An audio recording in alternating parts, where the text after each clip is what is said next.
ನಮಸ್ಕಾರ ವೀಕ್ಷಕರೇ, ನಮ್ಮ ನಂಬಿಕೆಗೆ ಸ್ವಾಗತ ಸುಸ್ವಾಗತ. ವೀಕ್ಷಕರೇ, ಜಗತ್ತಿನಲ್ಲಿ ಅದೆಷ್ಟೋ ವಿಸ್ಮಯ ಹಾಗೂ ರೋಚಕ ಸಂಗತಿಗಳು ನಡೀತಾ ಇರುತ್ತವೆ. ಅವುಗಳಲ್ಲಿ ಕೆಲವೊಂದು ವಿಚಾರಗಳು ನಮ್ಮ ಊಹೆಗೂ ನಿಲುಕದಂತಹ ವಿಚಾರಗಳಾಗಿರ್ತವೆ. ಅಂಥದ್ದೇ ವಿಚಾರದ ಬಗ್ಗೆ ಇವತ್ತು ನಾವು ನಿಮಗೆ ಹೇಳ್ತೀವಿ. ಇದನ್ನ ಕೇಳಿದ್ರೆ ನೀವು ಒಂದು ಕ್ಷಣ ದಂಗಾಗೋದಂತೂ ಗ್ಯಾರಂಟಿ. ಇದೊಂದು ಮಾಯಾ ಕಂದಕ. ಇದರೊಳಗೆ ಯಾವುದಾದ್ರೂ ವಸ್ತುವನ್ನ ಹಾಕಿದ್ರೆ ಖಂಡಿತ ವಾಪಸ್ ಬರುವುದಿಲ್ಲ. ಅಷ್ಟಕ್ಕೂ ಯಾವುದು ಈ ಕಂದಕ? ಇದು ಇರೋದಾದ್ರೂ ಎಲ್ಲಿ? ಇದೆಲ್ಲದರ ಬಗ್ಗೆನೂ ಹೇಳ್ತೀವಿ.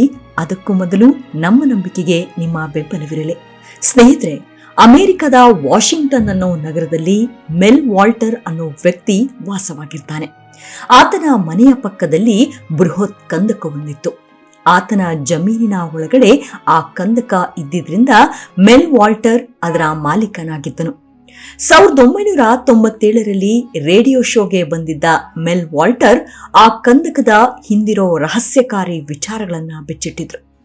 1980ರ ಸಮಯದಲ್ಲಿ ಮೆಲ್ ವಾಲ್ಟರ್ ವಾಸವಿದ್ದ ಜಾಗದ ಅಕ್ಕಪಕ್ಕದ ಮನೆಯವರೆಲ್ಲ ಆ ಪಾಳು ಕಂದಕಕ್ಕೆ ಕಸ ಕಡ್ಡಿ ಸೇರಿದಂತೆ ಮನೆಯಲ್ಲಿ ಹಾಳಾಗಿ ಉಳಿದಿದ್ದ ಉಪಯೋಗವಿಲ್ಲದ ವಸ್ತುಗಳನ್ನ ಆ ಕಂದಕಕ್ಕೆ ತಂದು ಎಸಿತಾ ಇದ್ರು. ಇದೊಂದು ವಿಚಿತ್ರ ರೀತಿಯ ಕಂದಕ. ಇದರ ಆಳ ಎಷ್ಟಿದೆ ಅನ್ನೋದು ಯಾರಿಗೂ ಗೊತ್ತಿರಲಿಲ್ಲ. ಈ ಕಂದಕದ ಒಳಗಡೆ ಯಾವುದಾದ್ರೊಂದು ವಸ್ತುವನ್ನ ಹಾಕಿದಾಗ ಯಾವುದೇ ರೀತಿ ಸದ್ದು ಬರ್ತಾ ಇರಲಿಲ್ಲ. ಜೊತೆಗೆ ಆ ವಸ್ತು ಕಂದಕದೊಳಗಡೆ ಕಾಣ್ತಾ ಇರಲಿಲ್ಲ. ಸಾಮಾನ್ಯವಾಗಿ ಖಾಲಿ ಬಾವಿ ಅಥವಾ ಕಂದಕದೊಳಗಡೆ ಹೋಗಿ ಯಾರಾದ್ರೂ ಕಿರುಚಾಡಿದ್ರೆ ನಮ್ಮ ಧ್ವನಿ ಪ್ರತಿಧ್ವನಿಸುತ್ತೆ. ಆದ್ರೆ ಈ ಕಂದಕದೊಳಗಡೆ ಯಾವುದೇ ರೀತಿ ಪ್ರತಿಧ್ವನಿ ಕೇಳ್ತಿರ್ಲಿಲ್ಲ. ಹೀಗಾಗಿ ಅಲ್ಲಿನ ಜನ ಅಚ್ಚರಿಗೊಳಗಾಗಿದ್ರು. ಈ ಜಾಗವನ್ನ ಗೇಟ್ವೇ ಟು ಹೆಲ್ ಅಥವಾ ನರಕಕ್ಕೆ ದಾರಿ ಅಂತಲೂ ಕರೆಯಲಾಗ್ತಾ ಇತ್ತು. ಇನ್ನು 1993ರಲ್ಲಿ ವಾಲ್ಟರ್ ಹಾಗೂ ಆತನ ಪತ್ನಿ ಕಂದಕವಿದ್ದ ಜಾಗ ಸೇರಿದಂತೆ ಇತರೆ ಆಸ್ತಿಯನ್ನು ಖರೀದಿ ಮಾಡ್ತಾರೆ. ಆ ಸಮಯದಲ್ಲಿ ಈ ಕಂದಕ ಅಷ್ಟೊಂದು ಪ್ರಖ್ಯಾತಿ ಪಡೆದಿರಲಿಲ್ಲ. ಆ ಸಮಯದಲ್ಲಿ ಜನ ಇದನ್ನು ಕಸದ ತೊಟ್ಟಿಯ ರೀತಿ ಬಳಕೆ ಮಾಡ್ತಿದ್ರು. ದಿನ ಕಳೆದಂತೆ ವಾಲ್ಟರ್ಗೂ ಕೂಡ ಈ ಕಂದಕದ ಬಗ್ಗೆ ತಿಳಿಯುತ್ತಾ ಹೋಗುತ್ತೆ. ಈ ಕಂದಕಕ್ಕೆ ಅಂತ್ಯ ಇಲ್ಲ ಅಂತ ಜನ ಮಾತನಾಡೋದನ್ನ ಆತ ಕೇಳಿರ್ತಾನೆ. ಹೀಗಾಗಿ ಇದನ್ನ ಪರೀಕ್ಷೆ ಮಾಡೋದಕ್ಕೆ ವಾಲ್ಟರ್ ಮುಂದಾಗ್ತಾನೆ. ಹೀಗಾಗಿ ಒಂದು ದಿನ ಫಿಶಿಂಗ್ ರೋಪ್ ಬಳಸಿ ಕಂದಕದ ಆಳ ಅಳೆಯೋದಕ್ಕೆ ಮುಂದಾಗ್ತಾನೆ. ಆದ್ರೆ ಫಿಶಿಂಗ್ ರೋಪ್ನ ಆತ ಕೆಳಗಿಳಿಸ್ತಾ ಹೋದಂತೆ ಅಚ್ಚರಿಗೆ ಒಳಗಾಗ್ತಾನೆ. ಎಷ್ಟು ಆಳಕ್ಕೆ ಹೋದ್ರೂ ಕೂಡ ಆತನಿಗೆ ನೆಲ ಸಿಗೋದೇ ಇಲ್ಲ.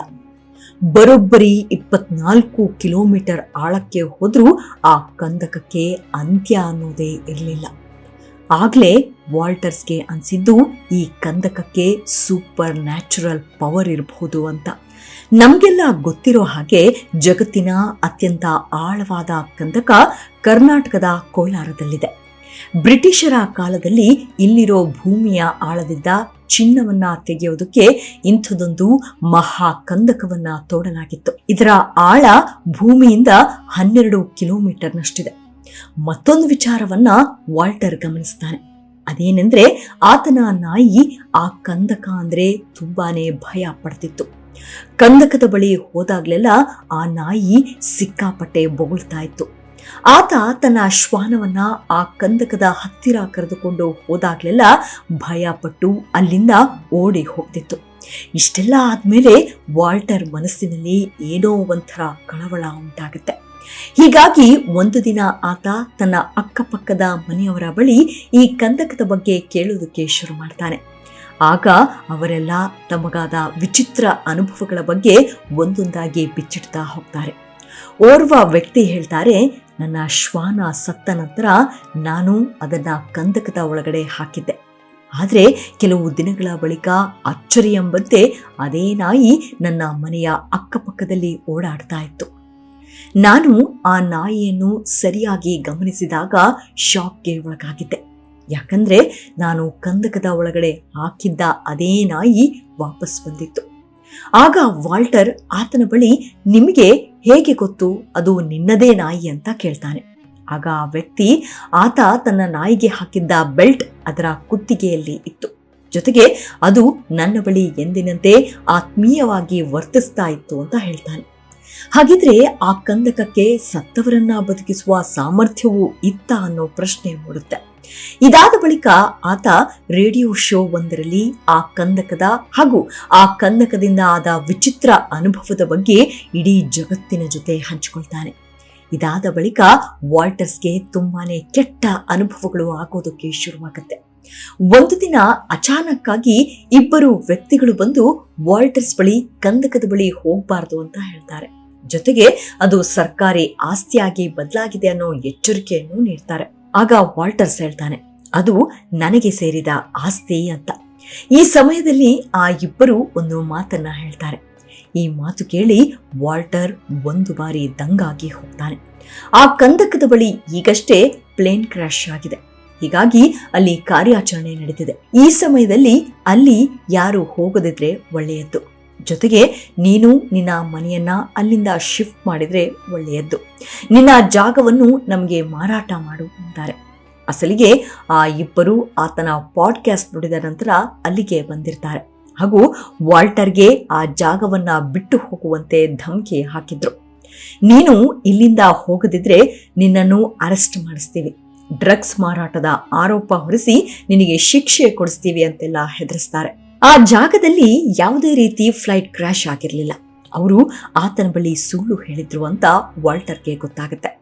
ಜೊತೆಗೆ ನಾವು ನಿನಗೆ ಹಣವನ್ನು ನೀಡ್ತೀವಿ, ಇದನ್ನ ತೆಗೆದುಕೊಂಡು ನೀನು ಈ ದೇಶವನ್ನ ಬಿಟ್ಟು ಹೋಗು ಅಂತ ಹೇಳ್ತಾರೆ.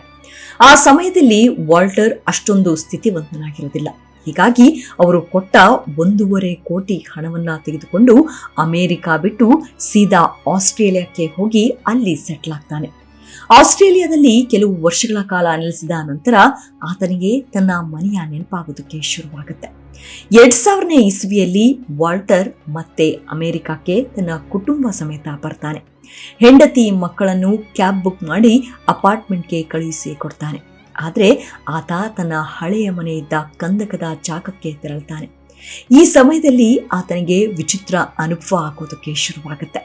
ಆತನಿಗೆ ಎಚ್ಚರ ಆಗುವಷ್ಟರಲ್ಲಿ ಆಸ್ಪತ್ರೆಯಲ್ಲಿರ್ತಾನೆ. ಆಶ್ಚರ್ಯ ಅಂದ್ರೆ ಆಸ್ಪತ್ರೆಯಲ್ಲಿ ಆತ 12 ದಿನ ಕಳೆದಿರ್ತಾನೆ.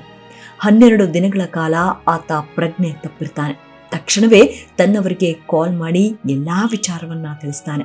ನಂತರ ಆಸ್ಪತ್ರೆಯಿಂದ 500 ಮೀಟರ್ ದೂರದಲ್ಲಿರೋ ಕಂದಕದ ಜಾಗಕ್ಕೆ ತೆರಳುತ್ತಾನೆ. ಅಲ್ಲಿ ಹೋದಾಗ ತನ್ನ ಹಳೆಯ ಮನೆ ಆ ಜಾಗದಲ್ಲಿ ಇರೋದಿಲ್ಲ. ಅಕ್ಕಪಕ್ಕದವರನ್ನ ಕೇಳಿದಾಗ ಆ ಜಾಗ ಸೀಸಾಗಿರುವ ವಿಚಾರ ಗೊತ್ತಾಗುತ್ತೆ. ಈ ವಿಚಾರವನ್ನು ತಕ್ಷಣ ಈ ಹಿಂದೆ ತನ್ನ ಪಾಡ್ಕಾಸ್ಟ್ ಮಾಡಿದ್ದ ವ್ಯಕ್ತಿಗೆ ತಿಳಿಸ್ತಾನೆ. ಆಗ ಅಲ್ಲಿಗೆ ಬಂದ ಆ ವ್ಯಕ್ತಿ ಹಾಗೂ ವಾಲ್ಟರ್ ಅಕ್ಕಪಕ್ಕದವರನ್ನ ವಿಚಾರಿಸೋದಕ್ಕೆ ಶುರು ಮಾಡ್ತಾರೆ. ಆಗ ಒಂದೊಂದೇ ವಿಚಾರ ಆಚೆಗೆ ಬರುತ್ತೆ. ನೀನು ಇಲ್ಲಿ ಇಲ್ಲದಿರೋ ಸಮಯದಲ್ಲಿ ಈ ಜಾಗದಲ್ಲಿ ಸುಮಾರು ಮಿಲಿಟರಿ ಹೆಲಿಕಾಪ್ಟರ್ ಓಡಾಡ್ತಾ ಇತ್ತು. ಜೊತೆಗೆ ಸರ್ಕಾರ ಇಲ್ಲಿ ಕಾರ್ಯಾಚರಣೆಯನ್ನು ನಡೆಸಿತ್ತು. ಈ ಎಲ್ಲಾ ವಿಚಾರವನ್ನು ವಾಲ್ಟರ್ ಪಾಡ್ಕಾಸ್ಟ್ನ 2ನೇ ಎಪಿಸೋಡ್ನಲ್ಲಿ ಹೇಳ್ತಾನೆ. ಇದಾದ ಬಳಿಕ ವಾಲ್ಟರ್ ಹುಡುಕಾಡೋದಕ್ಕೆ ಶುರು ಮಾಡ್ತಾನೆ. ಆಗ ಮತ್ತೊಂದು ಕಂದಕವನ್ನ ಆತ ಪತ್ತೆ ಮಾಡ್ತಾನೆ. ತಕ್ಷಣ ಆತ ಕಿರ್ಚಾಡೋದಕ್ಕೆ ಶುರು ಮಾಡ್ತಾನೆ. ಆದ್ರೆ ಯಾವುದೇ ರೀತಿ ಪ್ರತಿಧ್ವನಿ ಕೇಳಿ ಬರೋದಿಲ್ಲ. ಇದು ಕೂಡ ಹಳೆಯ ಕಂದಕದ ರೀತಿಯೇ ಇತ್ತು. ಈ ಬಾರಿ ಸರ್ಕಾರಕ್ಕೆ ಈ ಕಂದಕದ ಬಗ್ಗೆ ಹೇಳೋದಿಲ್ಲ. ಬದಲಿಗೆ ವಾಲ್ಟರ್ ಹಾಗೂ ಪಾಡ್ಕಾಸ್ಟ್ನ ಹೋಸ್ಟ್ ಇಬ್ಬರೂ ಸೇರಿ ಆ ಜಾಗದಲ್ಲಿ ಹೊಸ ಹೊಸ ಪ್ರಯೋಗ ಮಾಡೋದಕ್ಕೆ ಶುರು ಮಾಡ್ತಾರೆ. ಒಂದು ಹಗ್ಗದ ಸಹಾಯದಿಂದ ಕುರಿಯೊಂದನ್ನ ಆ ಕಂದಕದ ಒಳಗಡೆ ಇಳಿಸ್ತಾರೆ. ಕುರಿಯನ್ನು ಮೇಲೆತ್ತಿದಾಗ ಅದು ವಿಚಿತ್ರ ರೀತಿ ಶಬ್ದ ಮಾಡುತ್ತೆ ಹಾಗೂ ಕೆಲ ಸಮಯದ ಬಳಿಕ ಅದರ ಸಾವಾಗುತ್ತೆ. ಸತ್ತ ಕುರಿಯನ್ನು ಬಗೆದು ನೋಡಿದಾಗ ಅದು ಒಳಗಡೆಯಿಂದ ಸುಟ್ಟಂತಾಗಿದ್ದು, ಜೊತೆಗೆ ದೇಹದ ಒಳಭಾಗ ಕಪ್ಪು ಬಣ್ಣಕ್ಕೆ ತಿರುಗಿತ್ತು. ಅಷ್ಟಕ್ಕೂ ಹೊರಗಿನಿಂದ ನೋಡೋಕೆ ಚೆನ್ನಾಗಿದ್ದ ಕುರಿ ಒಳಗಡೆಯಿಂದ ಸಂಪೂರ್ಣವಾಗಿ ಸುಟ್ಟು ಹೋಗೋದಕ್ಕೆ ಸಾಧ್ಯವಾಗಿದ್ದಾದ್ರೂ ಹೇಗೆ? ಇದಾದ ಬಳಿಕ ಮತ್ತೊಂದು ವಿಚಿತ್ರ ಘಟನೆ ನಡೆಯುತ್ತೆ. ಅದೇನೆಂದ್ರೆ, ಸತ್ತ ಕುರಿಯ ಒಳಗಿದ್ದ ಏಲಿಯನ್ ರೀತಿಯ ಜೀವಿ ಆಚೆ ಬರುತ್ತೆ. ಅದನ್ನು ನೋಡಿ ಭಯಭೀತರಾದ ವಾಲ್ಟರ್ ಹಾಗೂ ಮತ್ತೊಬ್ಬ ವ್ಯಕ್ತಿ ಆ ಜೀವಿಯನ್ನು ಮತ್ತೆ ಕಂದಕದ ಒಳಗಡೆ ತಳ್ತಾರೆ. ಇದರ ಬಗ್ಗೆ ಅಲ್ಲಿದ್ದ ಅಕ್ಕಪಕ್ಕದವರ ಬಳಿ ವಿಚಾರಿಸಿದಾಗ ಈ ಏಲಿಯನ್ ಅನ್ನು ಅನೇಕ ಬಾರಿ ಕಂದಕದ ಬಳಿ ನೋಡಿದ್ದಾಗಿ ಹೇಳ್ತಾರೆ. ಜೊತೆಗೆ ಆ ಏಲಿಯನ್ ಮನುಷ್ಯರ ಜೊತೆಗೆ ಮಾತನಾಡಲು ಪ್ರಯತ್ನಿಸಿದ ವಿಚಾರವನ್ನು ಬಿಚ್ಚಿಡ್ತಾರೆ. ಇಷ್ಟೆಲ್ಲ ಆದ ಬಳಿಕವೂ ಆ ಇಬ್ಬರು ತಮ್ಮ ಪ್ರಯೋಗವನ್ನ ಮುಂದುವರಿಸ್ತಾರೆ. ಒಂದು ಬಕೆಟ್ಗೆ ನೀರನ್ನು ಹಾಕಿ ಅದನ್ನು ಕಂದಕದ ಒಳಗಡೆ ಇಳಿಸ್ತಾರೆ. ವಿಚಿತ್ರ ಅಂದ್ರೆ ಆ ಬಕೆಟ್ ವಾಪಸ್ ಮೇಲೆ ಬಂದಾಗ ಅದರೊಳಗಿದ್ದ ನೀರು ಮಂಜುಗಡ್ಡೆಯಾಗಿ ಬದಲಾಗಿತ್ತು. ವಿಶೇಷ ಅಂದ್ರೆ ಆ ಮಂಜುಗಡ್ಡೆ ತುಂಬಾನೇ ಬಿಸಿಯಾಗಿತ್ತು. ಸಾಮಾನ್ಯವಾಗಿ ಮಂಜುಗಡ್ಡೆ ಮುಟ್ಟಿದಾಗ ತಣ್ಣನೆ ಅನುಭವವಾಗುತ್ತೆ, ಆದ್ರೆ ಬಕೆಟ್ನಲ್ಲಿದ್ದ ಮಂಜುಗಡ್ಡೆ ತುಂಬಾನೇ ಬಿಸಿಯಾಗಿತ್ತು. ಇದರಿಂದ ಅವರು ಮತ್ತಷ್ಟು ಶಾಕ್ಗೆ ಒಳಗಾಗ್ತಾರೆ. ಅಷ್ಟೇ ಅಲ್ಲದೆ ರಾತ್ರಿ ವೇಳೆ ಈ ಕಂದಕದಿಂದ ನೀಲಿ ಬಣ್ಣದ ಬೆಳಕು ಬರೋದನ್ನ ಅಕ್ಕಪಕ್ಕದವರು ಗಮನಿಸಿರ್ತಾರೆ. ಜೊತೆಗೆ ಆ ಬೆಳಕು ಆಕಾಶದಲ್ಲಿದ್ದ ಒಂದು ನಕ್ಷತ್ರವನ್ನ ಫೋಕಸ್ ಮಾಡ್ತಿತ್ತು ಅಂತ ವಿಚಾರ ಗೊತ್ತಾಗುತ್ತೆ. ಅಷ್ಟಕ್ಕೂ ಇಂತಹ ವಿಸ್ಮಯಕಾರಿ ಘಟನೆಗಳು ನಡೀತಿರೋದಾದ್ರೂ ಯಾಕೆ? ಇದರ ಹಿಂದೆ ಏಲಿಯನ್ಗಳ ಕೈವಾಡ ಏನಾದರೂ ಇದೆಯಾ? ಈ ಕಂದಕದ ಒಳಗಡೆ ಹೋದ ವಸ್ತುಗಳೆಲ್ಲ ಬಿಸಿಯಾಗ್ತಿರೋದಾದ್ರೂ ಯಾಕೆ? ಸದ್ಯ ಅಮೆರಿಕದಲ್ಲಿ ಪತ್ತೆಯಾದ 2 ಕಂದಕಗಳ ಬಗ್ಗೆ ಅಮೆರಿಕ ಸರ್ಕಾರ ರಹಸ್ಯವನ್ನ ಬಿಚ್ಚಿಡೋದಕ್ಕೆ ಮುಂದೆ ಬರ್ತಾ ಇಲ್ಲ. ಕೆಲ ಸಮಯದ ನಂತರ ವಾಲ್ಟರ್ಸ್ ಇದ್ದಕ್ಕಿದ್ದ ಹಾಗೆ ಕಾಣೆಯಾಗ್ತಾರೆ. ಅವರು ಎಲ್ಲಿ ಹೋಗಿದ್ದಾರೆ ಅನ್ನೋದ್ರ ಬಗ್ಗೆ ಇದುವರೆಗೂ ಯಾರಿಗೂ ಸುಳಿವು ಸಿಕ್ಕಿಲ್ಲ. ಅಮೆರಿಕದ ಮೆಲ್ಸ್ ಕಂದಕದ ರೀತಿಯೇ ಜಗತ್ತಿನ ಅನೇಕ ಕಡೆ ಈ ರೀತಿಯ ಕಂದಕಗಳಿದೆ. ಬೇರೆ ಜಗತ್ತಿನ ಜೊತೆಗೆ ಇದರ ಸಂಪರ್ಕ ಇರಬಹುದು ಅನ್ನೋ ಅನುಮಾನ ಕೂಡ ವ್ಯಕ್ತಪಡಿಸಲಾಗಿದೆ. ಇವಿಷ್ಟು ಅಮೆರಿಕದಲ್ಲಿ ಕಂಡಂತಹ ಕಂದಕದ ಕುರಿತಾದ ಸಣ್ಣದಾದ ಮಾಹಿತಿ. ಮುಂದಿನ ಎಪಿಸೋಡ್ನಲ್ಲಿ ಮತ್ತೆ ಸಿಗೋಣ. ಅಲ್ಲಿಯವರೆಗೂ ನಿಮ್ಮ ಆರೋಗ್ಯದ ಕಡೆ ಗಮನವಿರಲಿ. Take care. ನಮಸ್ಕಾರ.